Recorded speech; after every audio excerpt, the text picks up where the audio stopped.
Fala galera, hoje o assunto vai ser Síndrome do Pânico e como é que a psicanálise explica e como que ela entende isso. Vem comigo!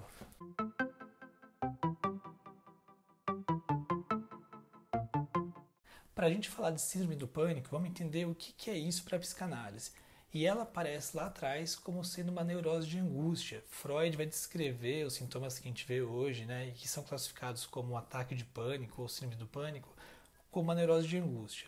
Essa neurose de angústia também a gente pode dizer que é uma neurose mista e uma neurose atual. Atual porque ela principalmente é desencadeada por conteúdos ou coisas que acontecem pós fases genitais, pré-genitais, e uma neurose mista, porque a gente vai ver durante o ataque de pânico sintomas conversivos, histéricos e psíquicos. Estou falando aqui de palpitação, sudorese, sensação de morte iminente, muito medo, palpitação, dor no peito, palidez, enfim, vários sintomas que caracterizam assim um medo extremo, realmente uma sensação de que a pessoa vai morrer. E por isso que eu digo que por isso que é classificada como uma neurose mista. Sintomas conversivos, histéricos, psíquicos, tudo junto de uma vez só, inundando o ego e fazendo com que a pessoa perca o controle praticamente total do que está acontecendo. E como que ocorre a síndrome do pânico? Como que isso se dá no nosso aparelho psíquico? Tem um exemplo, tem aqui uma analogia que eu acho bem legal, para mim funcionou e eu vou trazer para explicar para vocês, que a gente pode pensar como se fosse uma bexiga, né? Usar o exemplo de uma bexiga. Então imagine que você pega uma bexiga, liga numa torneira e abre essa torneira. Essa torneira vai começar a encher essa bexiga de água, né? Essa água, esse líquido que está entrando, a gente pode entender que são culpas, frustrações, recalques, mágoas, coisas que o id vem impulsionando para o seu ego fazer a elaboração disso e elaborar esses conteúdos. Geralmente, em outras neuroses, você vai fazer furos nessa bexiga e essa bexiga vai começar a vazar. Isso que vaza vão ser sintomas neuróticos. A gente pode falar aqui de sintomas conversivos, por exemplo, pessoas com psoríase, coceira, pode falar de toque, né? Então, pessoas que ficam com aquelas ações compulsivas de limpeza, né? Outros tipos de toque, enfim. Esses furos, esse conteúdo pode sair, escorrer e demonstrar algum sintoma neurótico. As pessoas, geralmente, que sofrem de pânico, com a síndrome do pânico, elas não vão fazer esses furos na bexiga, elas não vão deixar esses conteúdos saírem em outros sintomas neuróticos. Esse conteúdo vai ficar sendo contido. É também comum que essas pessoas sejam muito rígidas consigo mesmo, tenham um ideal de ego, um superego muito rígido, tiveram uma educação muito rígida. E aqui eu estou falando de todos os aspectos, tá? Pode ser que a pessoa tenha tido uma educação até liberal em questão à sexualidade, mas teve algum outro aspecto que teve alguma rigidez maior. Enfim, elas são muito rígidas consigo mesmo, em algum aspecto, e cada pessoa vai ter o seu aspecto aí. E daí esse líquido não vai vazando, né? Ele vai enchendo na bexiga, e essa pressão fica cada vez maior. E quando você vai fazer um furo nessa bexiga, em vez dela escorrer, o que acontece? Ela estoura. Então ela explode e vaza água para todo lado, e toda essa excitação que estava ali sendo contida, ela invade o ego de uma vez só, que é o que acontece no pânico. Você tem uma excitação que está ali, que vai crescendo, que a pessoa sente, né, que vai crescendo. Quem já sofreu de um ataque de pânico sabe que isso é algo que vai crescendo, vai tomando uma proporção, e quanto maior fica, mais difícil é de conter, e de repente invade o ego, né? Essa bexiga que estoura de uma vez só, sem ter ficado ali, sem a gente conseguir fazer os furinhos para ir vazando. Imagina também que essas pessoas que contêm, né, essa força que a própria bexiga que está tentando conter esse líquido ali dentro, é o ego tentando manter todo esse conteúdo recalcado, manter esse conteúdo ali preso, né? Como eu falei, pessoas às vezes que muito duras consigo mesmo. E daí, essa energia toda que o ego usa, ele deixa também de usar para libido, é uma libido que ele deixa de usar para a vida de relacionamento, para outras coisas da vida. Então, Geralmente essas pessoas que sofrem de síndrome do pânico, a gente também vê muitas delas sofrendo com depressões leves, moderadas, enfim. Uma vez que o ego tem que usar essa energia que ele poderia usar para uma vida de relação, ele acaba usando para segurar essa bexiga aí e fazer com que ela não estoure. Também pode-se ver que nos tratamentos, né, medicamentosos para pessoas que sofrem de ataque de pânico, geralmente também é ministrado antidepressivos, juntos com os remédios para o pânico, também porque elas sofrem de depressão.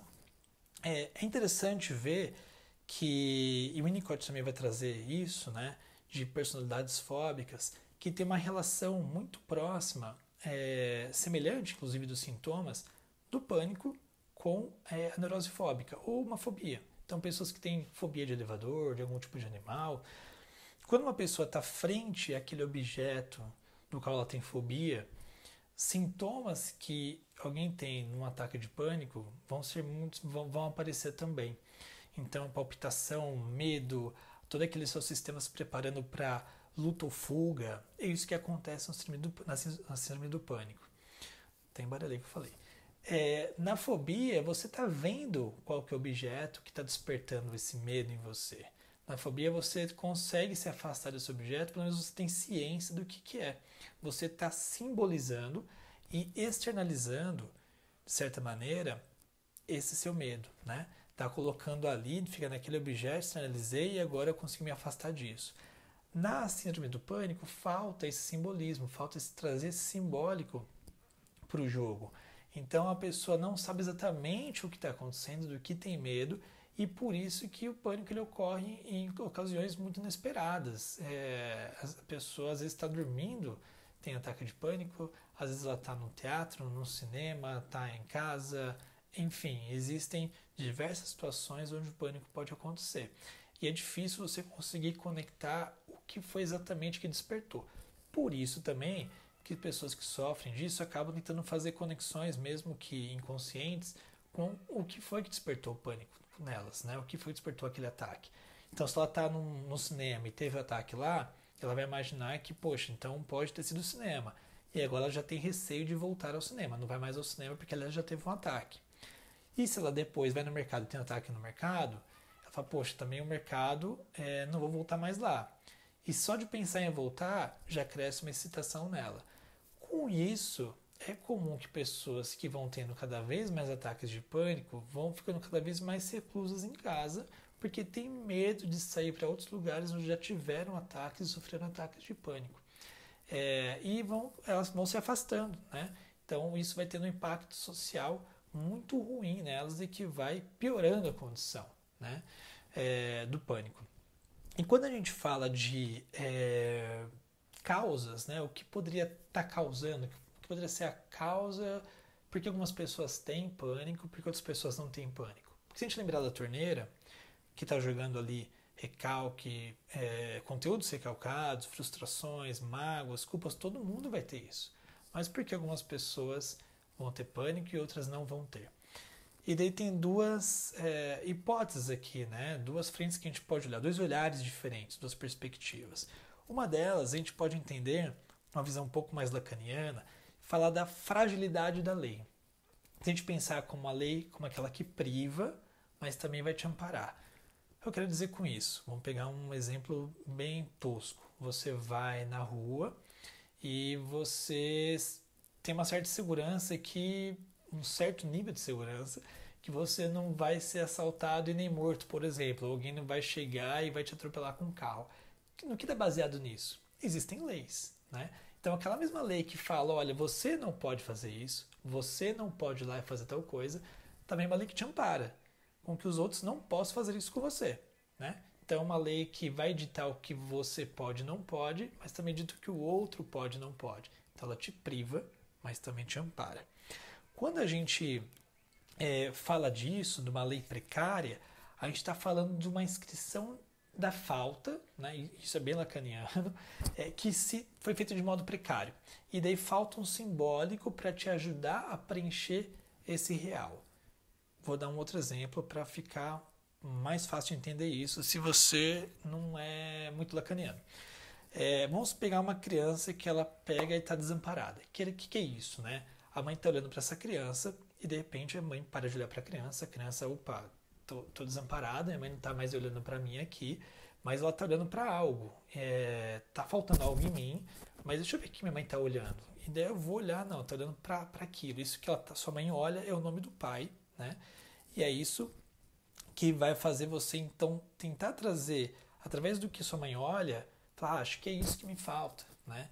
E você vai usar isso como uma ajuda simbólica para preencher essa sua falta. Então, através do que sua compreensão do que é aquilo que a mãe olha, da compreensão do que é que te falta, e essa parte simbólica que você consegue preencher a sua falta e sobreviver a esse desamparo. Vamos pensar que você está já numa fase adulta e você está no momento de desamparo de novo. Porque você perdeu o emprego, porque você brigou com alguém, porque você bateu o carro e perdeu o emprego e brigou com alguém e tem um monte de coisa acumulada. Você está, cara, ficando desamparado. E você não tem a sua mãe ali. Mas então você vai ter que olhar para algo para buscar esse amparo. Geralmente esse algo vai estar aqui dentro, é você mesmo que vai te dar esse amparo. Né? Mas para você conseguir te dar esse amparo, você tem que ter lá atrás conseguido suportar esse amparo de maneira simbólica. Né? Se nesse momento que você se depara com esse real, com essa falta, com esse buraco, e você não tem nada para trazer para conseguir preencher esse buraco, para simbolizar essa falta, então você vai entrar no estado de desamparo. E o desamparo extremo, agudo, vai ser o ataque de pânico. E por isso, então, que a gente fala da fragilidade da lei. Então, dessa dificuldade de conseguir trazer o simbólico para preencher esse buraco do real e lidar com o real. Uma outra perspectiva que a gente pode ter, que eu acho também muito interessante, mais unicotiana, é que lá atrás, provavelmente durante uma fase oral, a criança, o bebê, passou por um momento de desamparo, a mãe não conseguiu ser suficientemente boa para que o bebê desenvolvesse uma relação de confiança em si próprio. Logo, essa criança, quando cresce e vai enfrentar o desamparo, ela precisa de um outro para ajudar ela a passar por esse desamparo. Porque quando ela olha para si, ela não confia em si mesma. Ela não é suficiente para conseguir suportar esse desamparo. E então isso tem a ver com uma falta de vínculo, talvez afetivo, lá atrás, na fase oral, com a mãe, que não conseguiu fazer com que a criança pudesse confiar no seu próprio self, confiar em si mesma. Bom, tendo essas duas vias, como que a psicanálise, então, pode ajudar pessoas com síndrome do pânico? E, de novo, a gente pode pensar em duas maneiras.